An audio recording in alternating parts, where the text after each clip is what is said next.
আসসালামু আলাইকুম, আমি মুসাব্বির হুসাইন। আজকে যে শিরোনাম নিয়ে আপনাদের সামনে হাজির হয়েছি, এই শিরোনামে বলা হয়েছে নারায়ণগঞ্জে শেখ হাসিনা ও ওবায়দুল কাদেরের বিরুদ্ধে আবার হত্যা মামলা।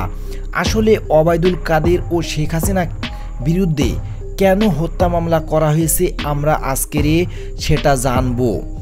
এখানে লেখা হয়েছে বৈষম্য বিরোধী ছাত্র আন্দোলনের কর্মসূচি চলাকালে নারায়ণগঞ্জে চাষাড়া এলাকার পোশাক কর্মী বদরুদ্দিন জামানকে হত্যার অভিযোগে সাবেক প্রধানমন্ত্রী শেখ হাসিনা, সাবেক সেতুমন্ত্রী ওবায়দুল কাদের সহ ৩৬ জনের বিরুদ্ধে মামলা করা হয়েছে।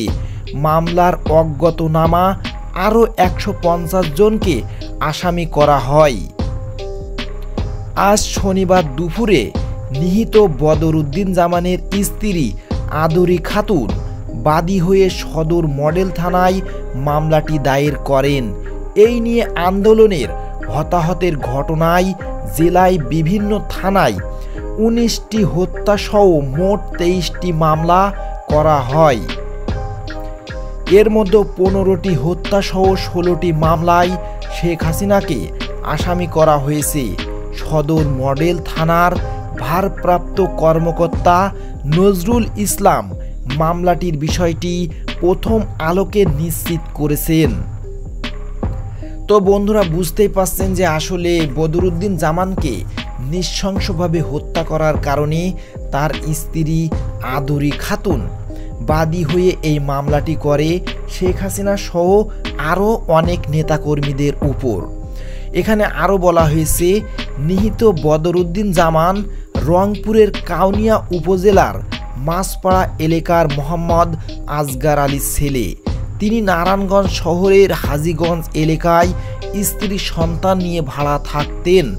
গত ৫ই আগস্ট সরকার পতনের দিন নারায়ণগঞ্জে শহরের চাষাড়া এলাকায় আওয়ামী লীগ ও এর সহযোগী সংগঠনের নেতা কর্মীদের হামলায় তিনি নিহত হন। তাহলে বন্ধুরা বুঝতেই পারছেন যে ৫ই আগস্ট সরকার পতনের দিন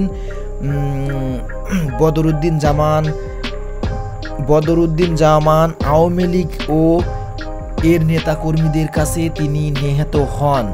মামলায় অন্য আসামিরা হলেন সাবেক সংসদ সদস্য শামীম উসমান, তার ছেলে অয়ন উসমান, ভাতিজা আজমেরি উসমান, নারায়ণগঞ্জ মহানগর আওয়ামী লীগের সাংগঠনিক সম্পাদক জাকিরুল আলম, মহানগর যুবলীগের সাধারণ সম্পাদক শাহাদাত হোসেন প্রমুখ।